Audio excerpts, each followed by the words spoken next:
Thank you. Let me ask please. So we have a private tour. How do you like that? Right. So welcome aboard. So this here is Wavertree. This is the 1885 cargo ship. Sailed around the world 4 times, and its home port was in Liverpool, England. And then something about Wavertree is the kind of ship that she is.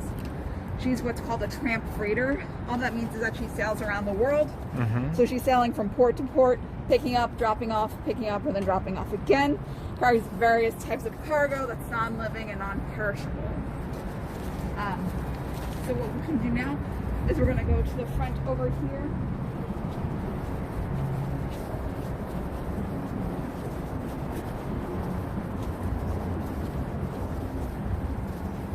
And why? Yes, cool.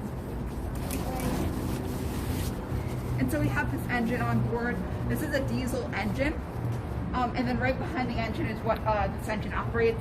It's called the windlass.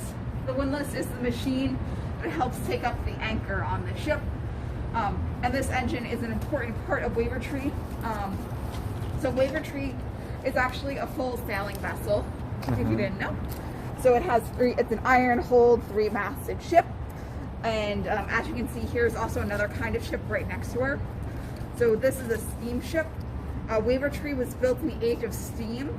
So ships like this weren't built as often anymore now that we had steam. And one thing to note is that there wasn't an engine on this ship originally. So when we actually had, when the anchor needed to go up, it actually had to be done manually at first.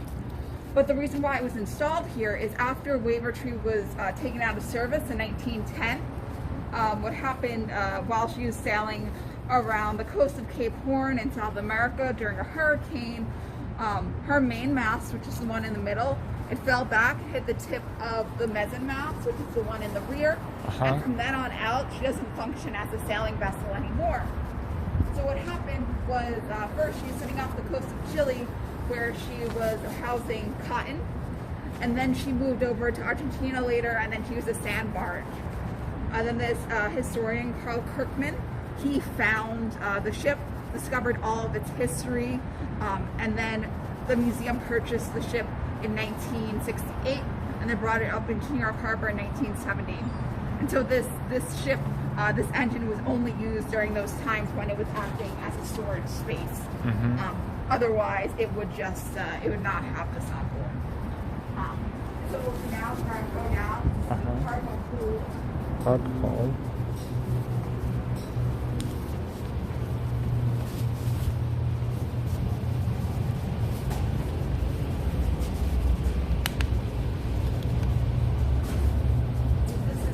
This is the Tween deck for Wavertree.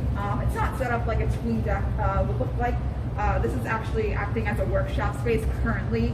We have volunteers who actually come here all the time to help us keep our ship restored and looking like they do back in the day, which is why the space currently looks like this.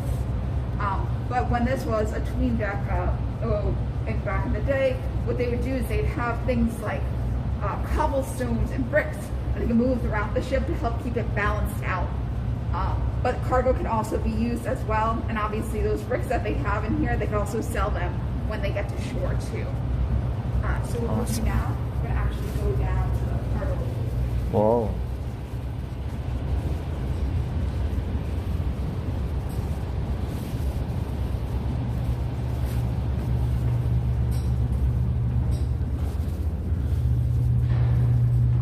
Oh, this is crazy. Wow. And so this is the cargo hold for Wavertree. And so the way that cargo gets taken, gets put into the cargo hold is there are hatches. So there is one right here in the front of the ship. There's one in the middle, which is bigger than all the other ones, and there's also one at the very end of the ship too. And then the way that they'd get up and down, they'd actually use these ladders. So we have this one ladder in the front, and there's another ladder that's in the back of the ship as well. And the way that things get lowered or raised into the cargo hold, I have the picture. I don't have it, but That's what through here, right? yeah, they go through there. But the way that they do it is they actually use the rigging on board the ship. So there are these things called blocks, which basically have pulleys in them. So that way they attach those to the rigging, and they can take things from land onto the ship, or take things from the ship onto the land. There was no like crane sitting outside on the dock for them to take things on and off. It was all just done with the ship's rigging. And then what would happen is when things are stored, there'd be wood laid down on here at the bottom. And then, you know, things that Wavertree carried would be things like wood, lumber, coal, nitrate, kerosene, wheat, jute. Mostly both cargo. And what it would be in is obviously things like crates or barrels. And those things would be stacked on top of that wood here. And this is the way shipping worked all the way until the 1960s.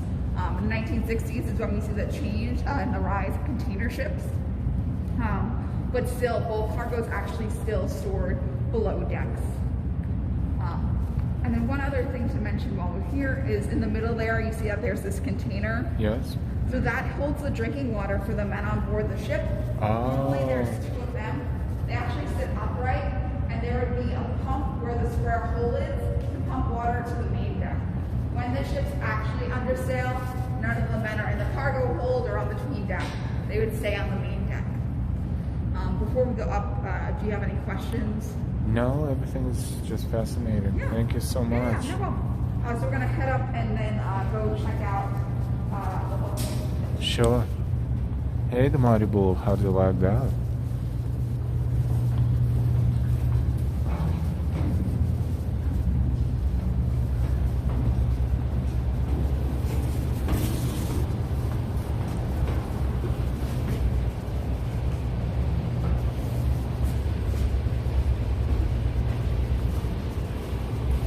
We're going back upstairs.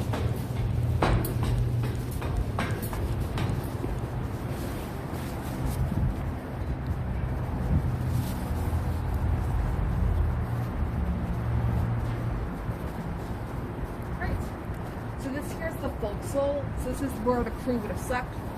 So for Wavertree, the crew was 30 men in total. 20 of them would be in here. Those other 10 were a mix of officers and people who had special skills.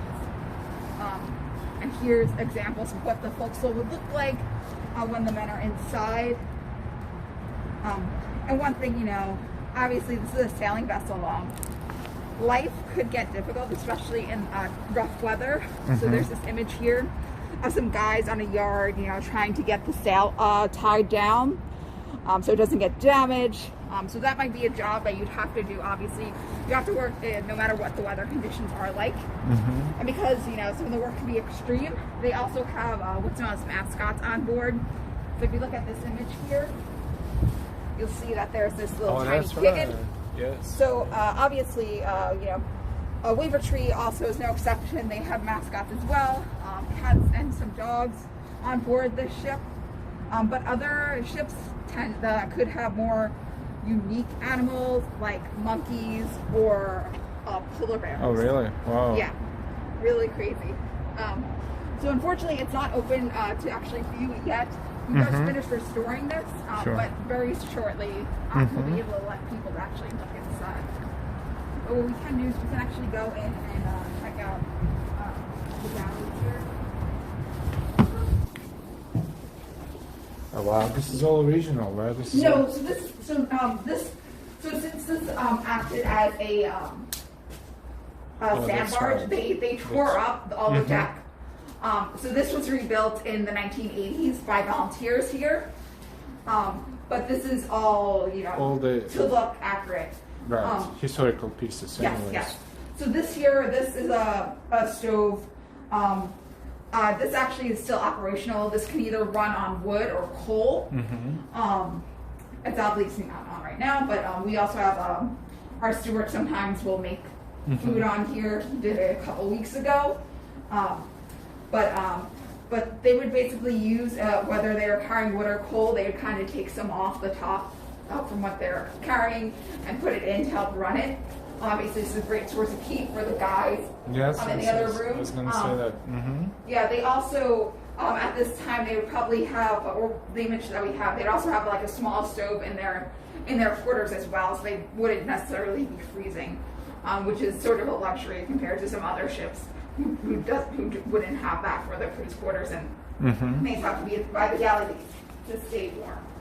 But obviously, the kinds of food that they would eat on board, they would eat things like salted meats, hardtack. The voyages for Wavertree are very long, about like a month to 3 months in length. So, you know. So they can't preserve it, yeah? Exactly. You can't have anything like fresh. Everything has to be preserved. Another thing they would have, obviously, is animals, livestock, like pigs and chickens. Those would actually be stored at the front where we just were in cages. Oh, really? And they could obviously be slaughtered, and, you know, they make things like curries with them. But yeah, this is where everybody's meals get made. So we're going to go out here, and then we're going to go check out the captain's quarters. Or captain's suite, I should say. His quarters are also in there. And as we walk, you can see the distance between where the crew slept and where we're going here in the saloon. Captain's quarters. Where the captain slept, as well as the officers. So obviously in ships, they use space to create hierarchy. And, you know, Wavertree is no exception. They also had their own space to eat in here as well, so they didn't eat meals together, which did tend to happen sometimes on ships where the captain and the officers ate. The captain, the officers, and the crew ate meals together. So, Oh, wow. yeah. So before we actually go inside, I just want to take note about these rooms that you see to your right. So these are where the officers would have slept. Would have been about 4 officers for the ship. The third and second maids would actually share a bunk. Besides that, everyone else got their own individual room here. So Very we'll comfortable, down, yeah. Go down all the way to the end.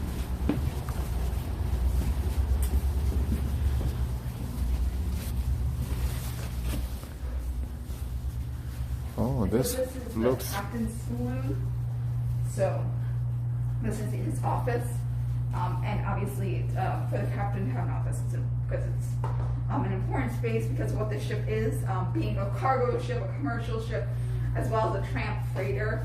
Obviously, deals have to be made to figure out what's actually going to come on board the ship, which is why this room looks so lovely compared to, you know, what the crews look like.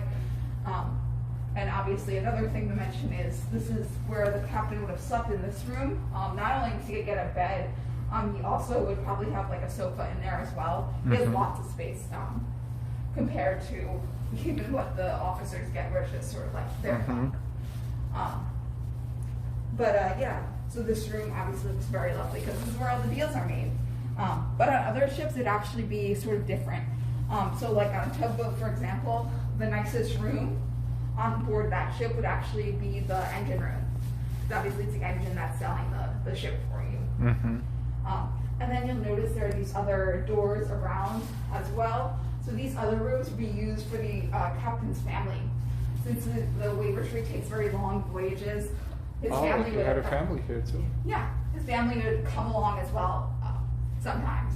And there's, you know, obviously sort of on ships, the women normally don't do anything on ships. They're usually not allowed, but there have been cases where temporarily women have stepped out for their husbands when they were ill.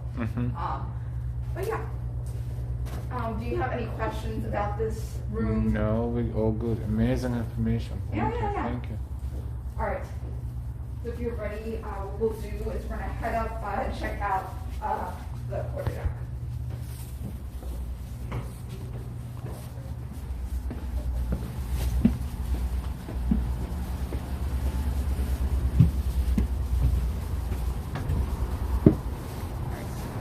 We're just going to go up these ladders. Awesome. How do you like this tour so far? Don't forget your likes. And if you're new, don't forget to subscribe and share. Oh, very steep.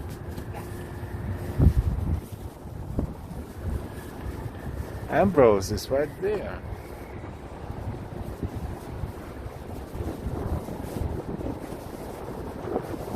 Oh, that's a great angle. Wow. the wheel of the ship. It's in the back of the ship. The reason why that is because it's directly attached to the rudder, which is below here.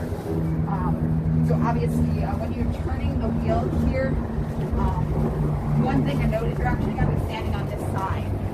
You're not going to be facing back like this, in this direction. Because you want to see the front. Exactly, you want to see the front. And remember, since this is a full sailing vessel, you also want to see all of your sails. Obviously, what's above us here would not be here originally. Right.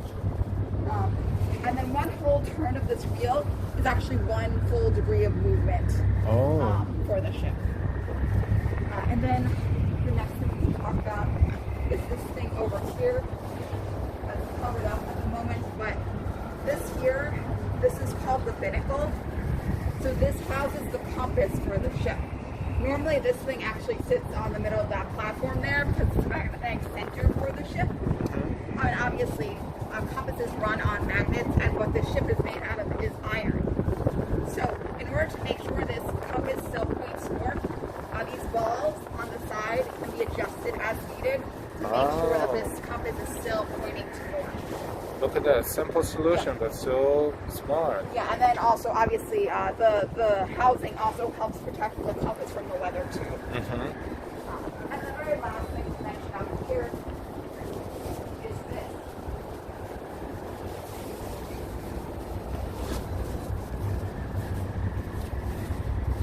So this here is the capstan.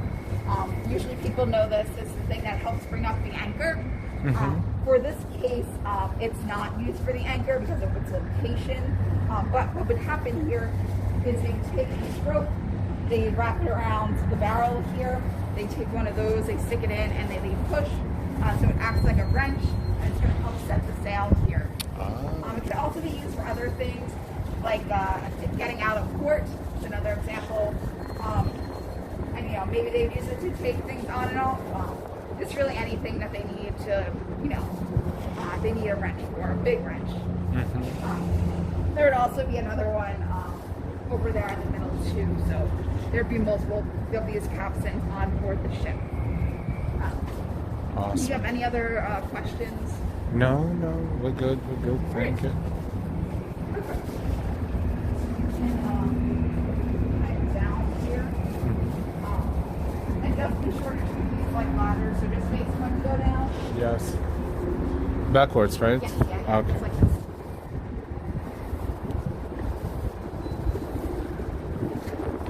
Yeah, that's a good idea.